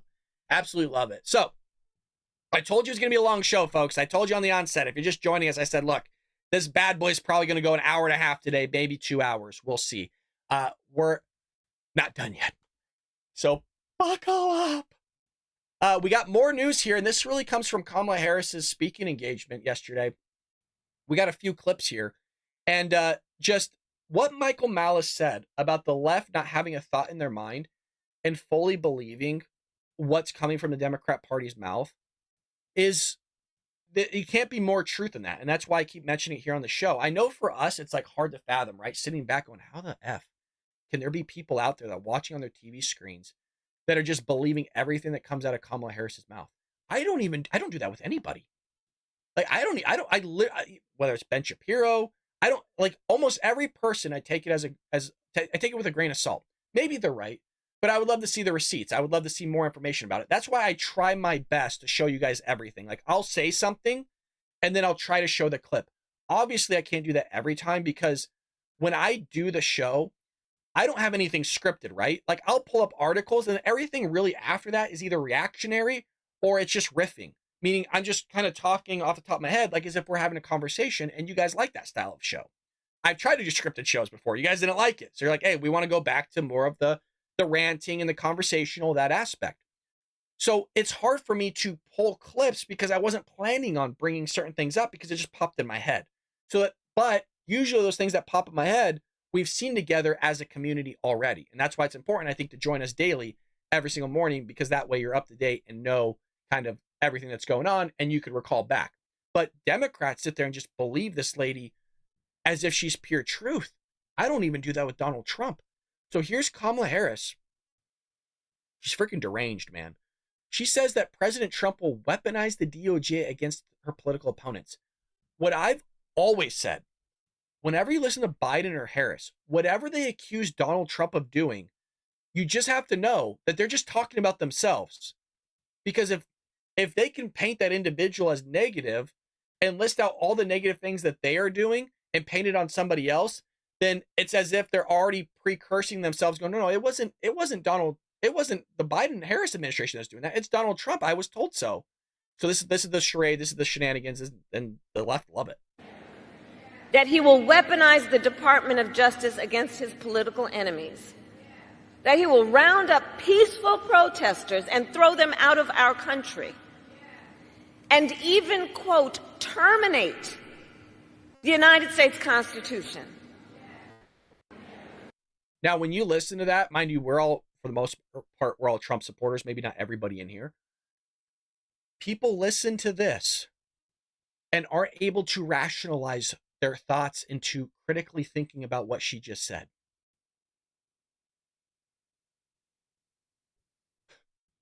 He's going to terminate the Constitution. It's as if he's never ran for president. It's as if he's never been in the Oval Office. Well, if he didn't do it then, why would he all of a sudden do it now? I mean, the picture that they're painting him isn't even the guy that was there before. He's going to sit there and deport protesters. Yeah, if they're illegally, of which she doesn't want to sit there and deport anybody. Case in point, what's going on with the Biden-Harris administration right now? So then she goes on, which is weird because he just talked about this the same day. She says and falsely claims that President Trump will pass a national-wide abortion ban. You guys, in the journalist interview that we just watched, he covered abortion on the same day, and she's just blatantly lying about it. And now he intends to pass a nationwide abortion ban to ban access to fundamental health care in every state. It's just completely lying.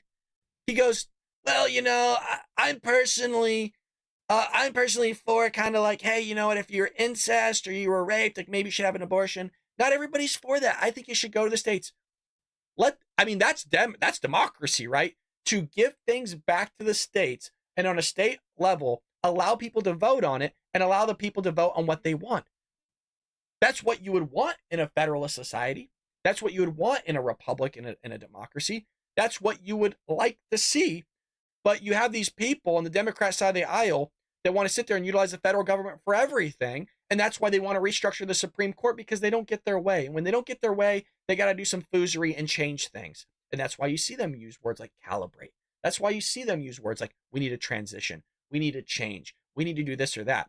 I'm telling you, and I fully believe this. I was talking about my wife yesterday about this. I don't think the country will fall if Kamala Harris is elected president. I really don't believe that. I think our country's resilient. I think what the founders created and the style and everything that has been built is very resilient. But here's the thing. If the Democrat Party starts going and trying to change the actual function of government and what was created and how things have been done, at that point, yes, I do believe that it is possible in our lifetimes that you will see a fall of a republic. I don't think it will happen in my lifetime as of right now, but if the Democrat Party keep going the way that they're going in terms of wanting to change certain things about the creation of our government, then then I think it will happen in our lifetime, which is a scary thought to think about. I mean, again, we're talking about them removing your First Amendment rights. Biden-Harris administration, nobody talks about this, wanted to create the Ministry of Truth. That is some Orwellian shit. That's the only stuff that you read about. Like, some of you have lived through it because you're older and old enough.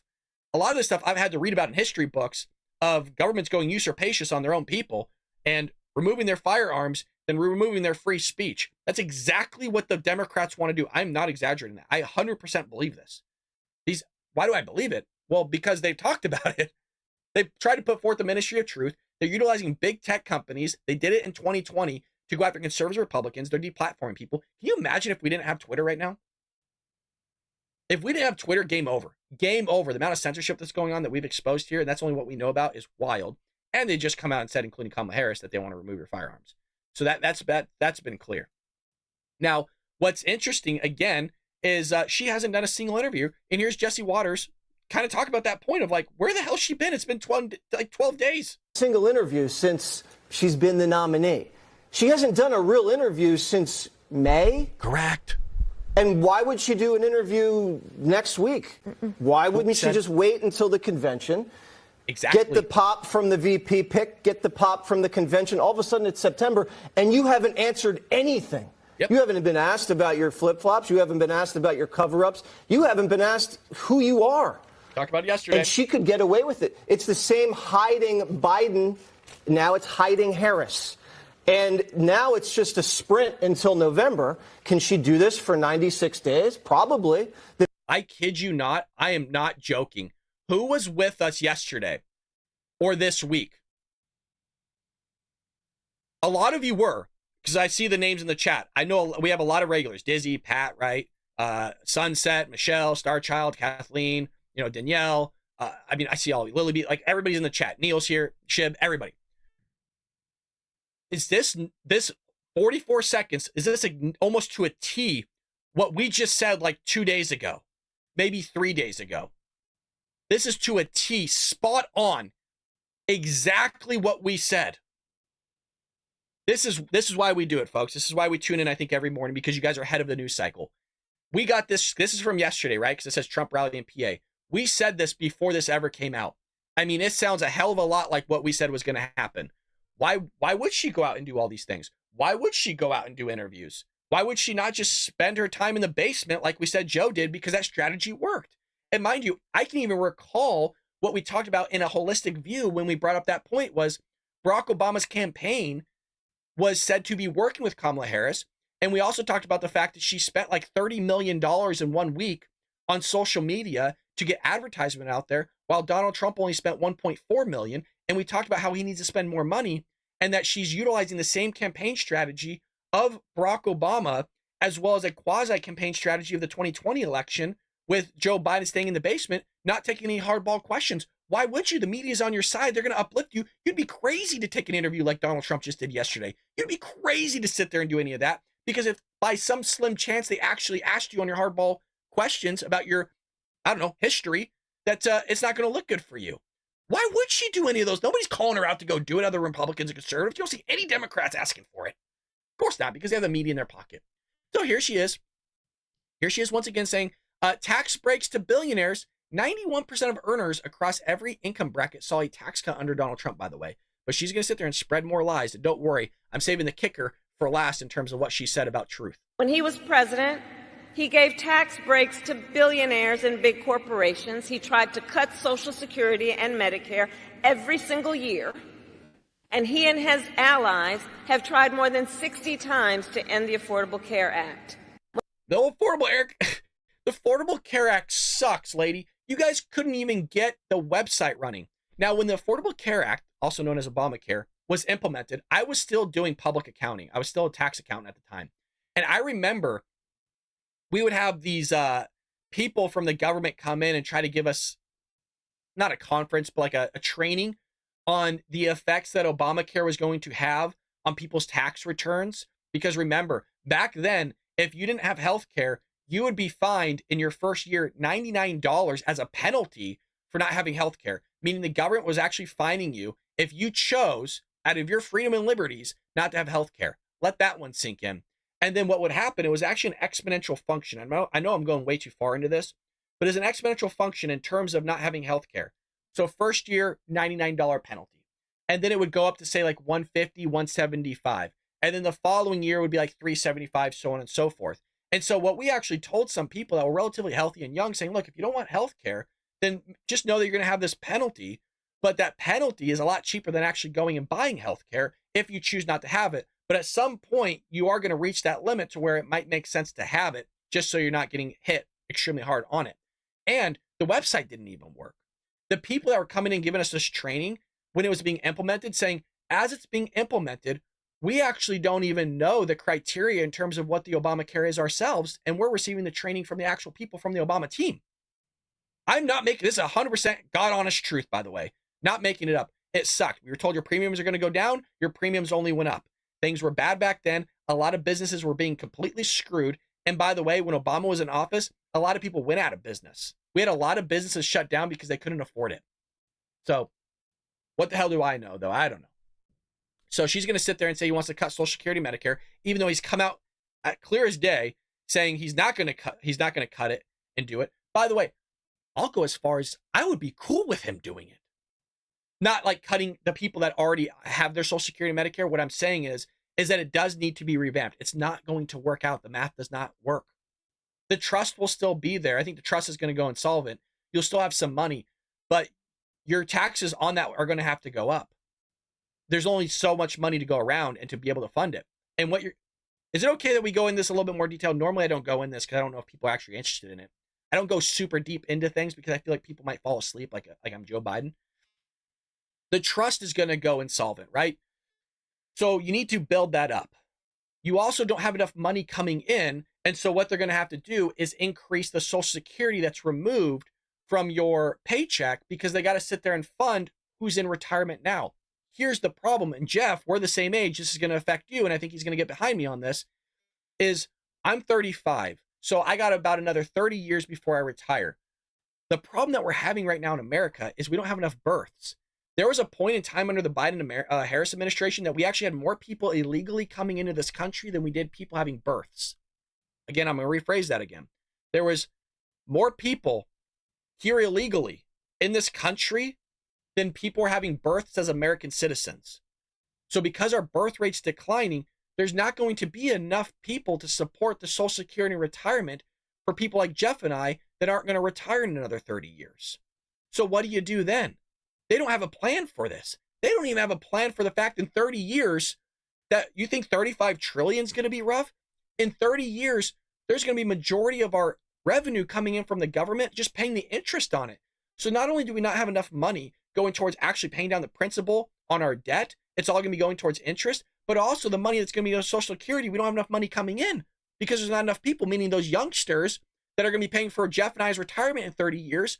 You think what is like 7.5%? I forget what Social Security is out of the paycheck, 6 to 7% or whatever. That's going to skyrocket because you got to fund it. You've already had people coming in. So what are they coming out saying? Well, you're only going to get 70, 80% of your Social Security. Where's my 20 to 30% that you stole that I could have reinvested in a 401k, 403b, Roth, traditional IRA, as well as other business ventures? I could have taken that money and done something with it. The government's just going to steal it, and you're damn right I'm a little pissed off about it because some of you are about to be fucked as well. And we're supposed to sit there, oh, well, this is great. Oh, well, we don't want to cut Social Security. They just steal our money. Oh, it's just lovely. But she's going to lie about it. I mean, there was rumors that Trump came out. I think this was like a day or two ago. I haven't verified it, okay? I always tell you guys, don't go out and just... When I say take it with a grain of salt or I haven't verified it, that means probably don't even believe it or go seek it out yourself. Good to see you, Robert. Trump came out and said no tax on Social Security. That's what I heard. I don't know if it's true. Don't go spread it, but go and verify it, right? Like, you should be verifying pretty much everything I say. You don't always just believe what I say. I know I show you receipts, but I'm not trying to manipulate you in a sense of like, oh, make sure you check me. But, that's what you should do. You do your due diligence. Look what the Democrats don't do that. She's up here lying. They believe it all together. Oh, he's a racist. Oh, he wants to cut your Social Security. Like, Trump can literally say, I'm not going to touch your Social Security and Medicare. He's going to sit there and get rid of it. He's going to destroy the country with it. And people believe it. They're idiots. So the American people deserve a leader who tells the truth. I kid you not, after all the lies you just heard her say, like just in those few clips, not to mention everything we have from from when she worked in California as a senator and there before and thereafter.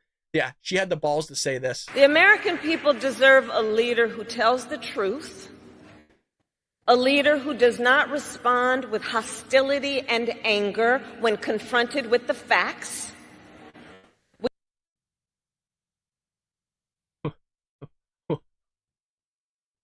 What? What? Folks, she couldn't even keep 92% of her staffers because she's hostile. Joe Biden yells at his staffers. We've covered it. People can hear him through the walls, cussing people out, yelling at them. They're going to talk to us about truth. Kamala, however you say your damn name. Lady, you covered up Joe Biden's cognitive decline. You've had fucking lunch with the guy, and the guy was drooling into a drip tray. He could have sit there and wipe his own mouth. Who are you? She has the balls, you guys. Wow. Now, if you thought that was astonishing, as I've mentioned, Democrats are like, fuck yeah, man, he's a liar. We need truth in the office. We need people in the White House we can trust, and she's going to do it without realizing she's fucking in the office right now. See how it says the Vice President of the United States, that seal? She's in there now, Democrats. Wake up! We deserve a leader who understands that our differences do not divide us.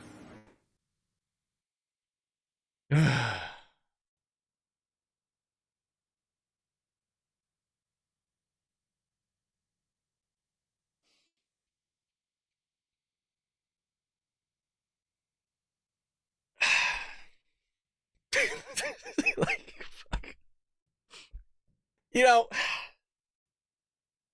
Some things just honestly don't need commentary. They really don't. Like, it just speaks for itself. Sometimes I feel, because like I mentioned, you guys, we got a lot of members, right? The people with the badges, there's people that donate on Locals. By the way, Locals is back up and running. We got Locals back up and running. I didn't do anything in the first place. They just let us back. So if you want to contribute on Locals, we have a donation tab on our website as well. Feel free to head over there. You don't have to, but I'm just saying it's there. You guys give your hard-earned money, so I feel like I got to at least add a little bit, right? Because that's what you're here for. You're here for fun. You're here for the news, but you're also here for the commentary. I told you we're going long today. Did I not say we're not even done yet? Did I not say we're going long? We're basically doing 2 shows in one. This is crazy. So, don't worry. We'll end it off with some good news, okay? We really were. I made sure, I was like, if we're going to do a long show today, I got to end off with some good news. It's just we're not there for the good news yet. Okay? Because we got Whoopi Goldberg. Good old Whoopi. So Whoopi claims Harris was never the border czar. Says GOP has a problem with facts. Remember, we need somebody. God, I can't believe she even said it. We need somebody in the office that tells the truth. So here they are, just completely disregarding the fact that she is the border czar, that she was a DEI hire, and that's what they need. They need these people to believe this stuff, and so the amount of times that they just keep saying it, people will believe it, and it'll ultimately get lost in the shuffle, right? That's the goal. Is if they can use Google and big tech to suppress the information that's already out there that's negative about Kamala Harris and suppress the information that is about Donald Trump that's positive, then when they push all this information that she was never the border czar, that it was a lie, well, now the actual truth just gets lost at the bottom of the barrel and people can't find the truth. And so the lies count as truth now. That's their agenda. That's their strategy. And that's how it works. Also, let's get some factual information, right? Kamala Harris was never the border czar. Never. She was. Her job was to deal and find out the root causes of migration from Central America. That was what Biden asked her to do, to lead diplomatic efforts to reduce poverty, violence, corruption in the Northern Triangle, Guatemala, Honduras, and El Salvador. Now, if y'all ain't sure about this, ask Joe Biden. He gave her the job. She made sure that she went to all these countries to see what was going on. That was the job she was asked to do, and that's what she did. So if you're going to go after her, at least try to be factual. I know you don't like to do that. They don't like facts. They don't like facts, and I get it, but I can't help it. I just get very annoyed. The lady that sat there and said that that it was red states that had the most crime, but didn't want to spotlight the fact that it was blue cities that had the most crime. They don't want to spotlight any of that. So just an outright lie, by the way. And it's funny that she had to actually pull a note card to get that. I mean, there's a constant theme. I don't have any note cards.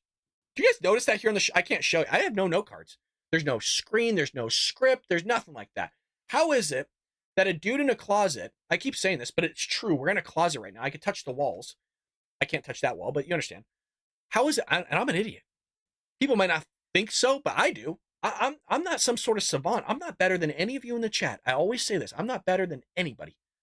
I have my own sins. I have my own flaws. I have my own problems. I'm no different. I'm no better than any of you. I want to be clear. I'm not holier than thou. Nothing like that. I have a camera and a microphone, and people tune in because we have fun together as a community.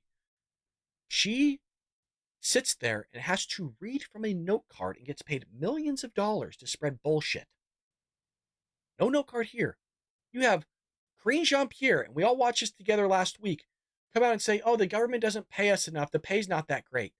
She gets paid, and we showed it in real time, $180,000 to read from a binder.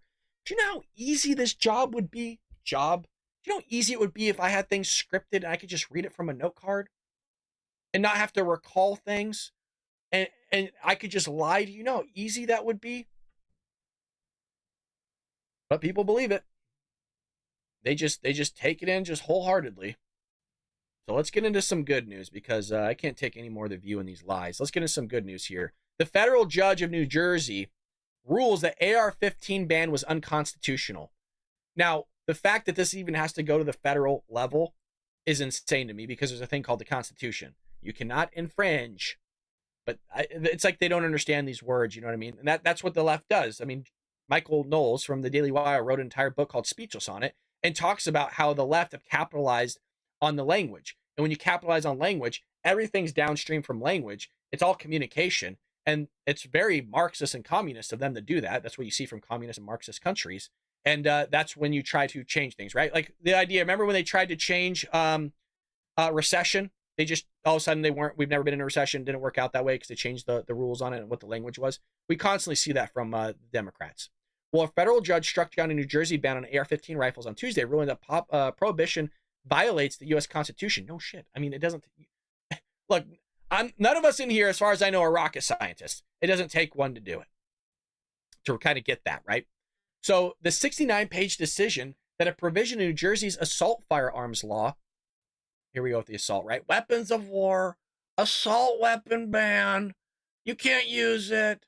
Vehicles are weapons of war. Should we ban those? Knives are weapons of war. You just saw a guy just sit there and kill a bunch of people in the UK where Shib lives because they don't have firearms there. So they just use knives and machetes to kill people in the streets and commit massacres. So should we ban knives?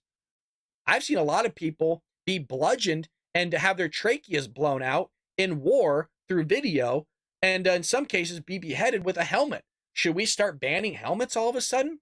How about gardening hose? Those could sit there and behead people and do some serious damage. Should we ban those as well? All of a sudden people don't want to talk about this stuff, right? Weapons of war. How about the belt? I'm wearing a belt right now. Should I ban belts? Because you could strangle an individual. That's a weapon of war. How about a pen? Just right there in the jugular as you're fighting a guy in the trenches. Should we ban pens now, you guys, or scissors, or any of those things? I guess not. Weird how it just works out with firearms, because there's an agenda.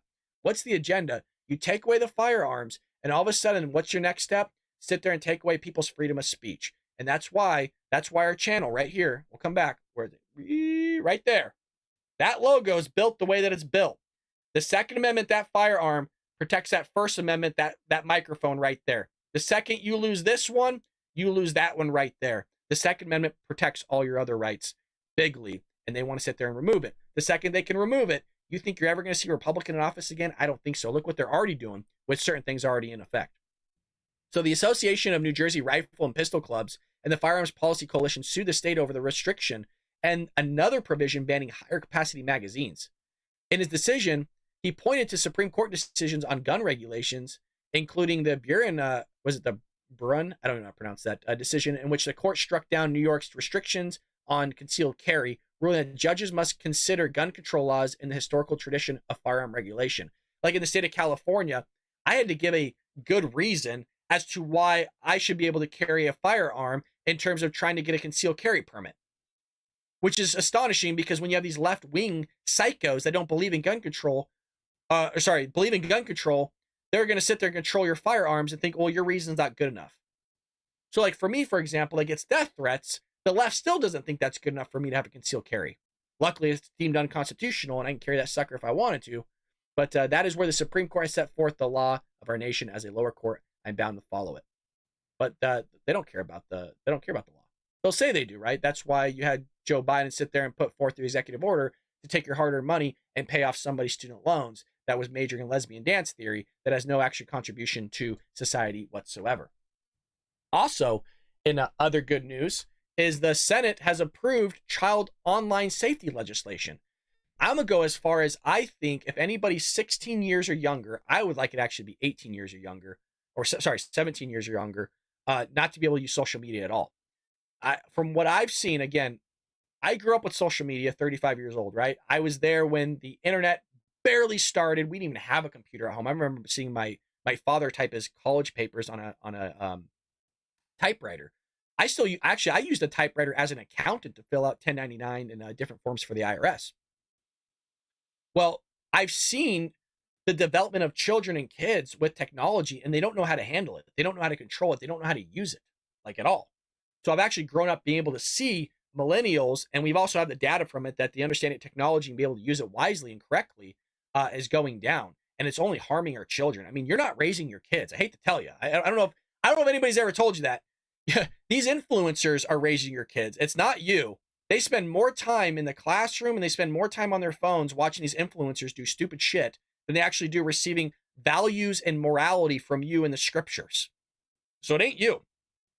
So by the time they're 18, you haven't even raised your kid. Somebody else has on the internet. And then now it's hard to change yourself. And by the time you're my age, virtually that changed in terms of trying to change your habits and your mindset and who you are as an individual starts declining. The older you get, the harder it is to change yourself. So this is a good move here where the Senate kept its promise to parents and passed the Kids Online Safety Act, KOSA, and the Children and Teens Online Privacy Protection. This is a 2.0.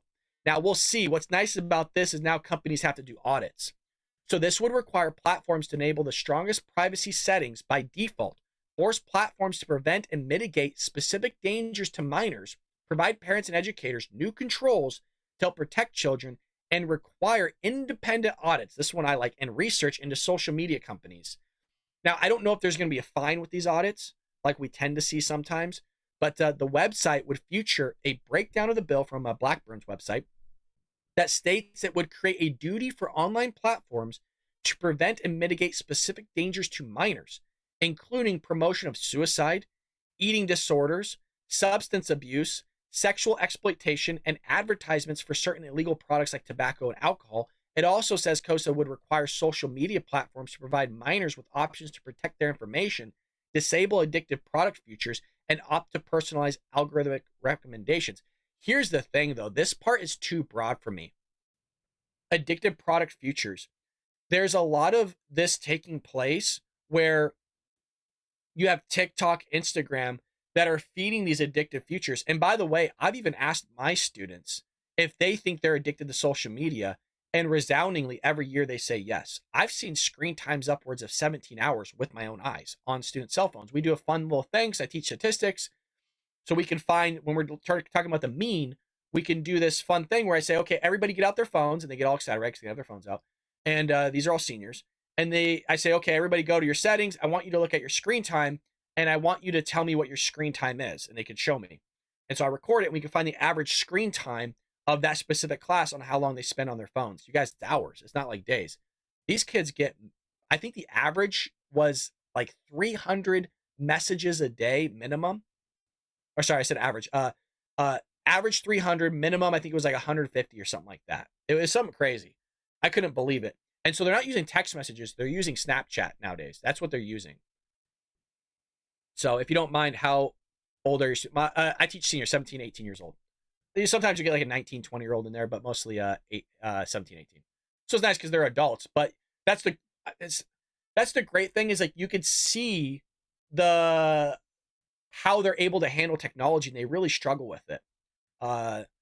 So I'll share a story with you. I was teaching up in LA one year in a public school, and they would not put their phones away, and the school wasn't doing anything about it. And so I don't like taking people's personal stuff, because say if like I grab it and I drop it, then I'm probably gonna be held responsible. And so this girl just would not get off her phone. Her father told me, "We'll just take the phone away." And I was like, "Okay, fine. Like, it's your daughter. Like, I'll take the phone if that's what you want. Like, it maybe will help improve her grade, because she's just swiping the entire class time, just wasting her time." And so I took her phone, and I'm not exaggerating the story one bit. I took the phone and I placed it on my desk, which was about, I think I measured it. It was 2.5 feet from where she was sitting, so she could see her phone, and started getting the shakes. She started hyperventilating. We had to actually call the health office and campus security to come in, because she was so addicted to her phone, she couldn't be without it. That is a real, honest to God hand story. I got so many stories from being in the education system since being an accountant. Again, I got to see life before things and after things. So it's a really great viewpoint for me, as not always being an educator, to see the damage that technology has done to these kids. And it is insane, you guys. It's so sad to see. And I love them. You know, I care about them. They're great people. They're great students. Please don't feel like I'm belittling them. I'm not. I'm just saying the damage that these social media companies have done. They have so much information on these kids and these now teenagers, these adults. You're competing with their attention span. You have to do like 15-minute bursts or less. If you're in middle school, your teaching only lasts 5 minutes. You cannot teach longer than 2 to 5 minutes in some cases, because you have to switch it up, because their attention span is so short. It's been a very big detrimental to our society, and I don't think we've actually seen the long-term ramifications of it yet, but it's coming. So I'm really for this type of stuff. I've meditated on it a lot, especially with Florida's new thing about no social media for 16 or under, I think it is.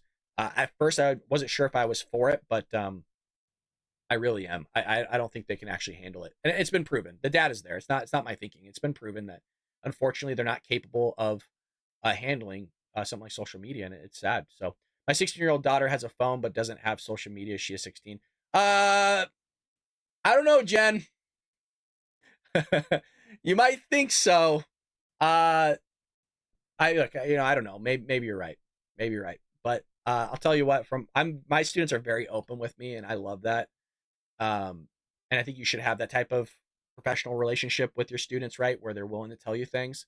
There's a lot of things that people's parents think they don't have social media, but they do. And, it's like that cliche, in the 80s, you see a lot of these 80 movies where the father's like, "Oh, you can't go out of the house in that outfit." But yet the daughter has like the skimpy outfit in her bag, and she just changes when she gets to school. Or she won't put on makeup in front of her father and family. But then when she gets to the campus, she starts putting on a bunch of makeup. She looks like a totally different person.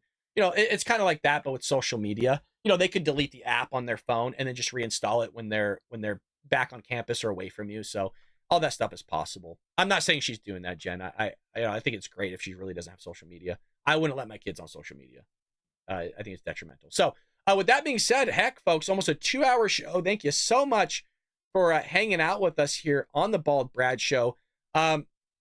I want to make sure that we get a shout out to the U.S. comics here. We've talked about this in the past, and we're talking about kids, and we're talking about American values and all those things. And we've We've spotlighted them here before. Looking to help the next generation understand the famed U.S. Constitution. They're not being taught civics anymore in schools, folks. You got to teach your kids this stuff yourself. So there's a 100-page comic novel, which is a great way to learn this. It's a U.S. comics. You can find in a comic book format the U.S. Constitution explained amendment by amendment, which is very valuable. This stunning graphic novel delves into the issues going into each amendment as well as the controversial issue of today. Now, the Constitution's dry as hell. So if you can get it in a different format, whether that's video through the Heritage Foundation or like we see with U.S. Comics here in a 100-page format that actually walks you through it, it does it a great service in assimilating information and actually making meaning from it. So top comic artists from U.S. Comics have created a graphic novel that it's a must-have for every classroom as well as every American family. Learn about the factors leading up to the establishment of the Bill of Rights, the Virginia Plan, states' rights, and how amendment protects our freedoms and liberties. Find this and more exciting products at uscomics.com. Again, that's uscomics.com. Make sure you go check that out. It's a nice way to actually learn history. Again, sometimes it's too dry for kids. But with that being said, folks, thanks for hanging out. We'll be back here at 10:30 with air quotes. There is a White House press briefing. We will cover it. It's going to be nails on a chalkboard. But it could be 10:30. It could be 11. I'm going to go live right when she goes live so I can work on other stuff, folks. Always appreciate hanging out in the chats. If you haven't become a member, check it out. 99 cents, folks. 99 cents a month.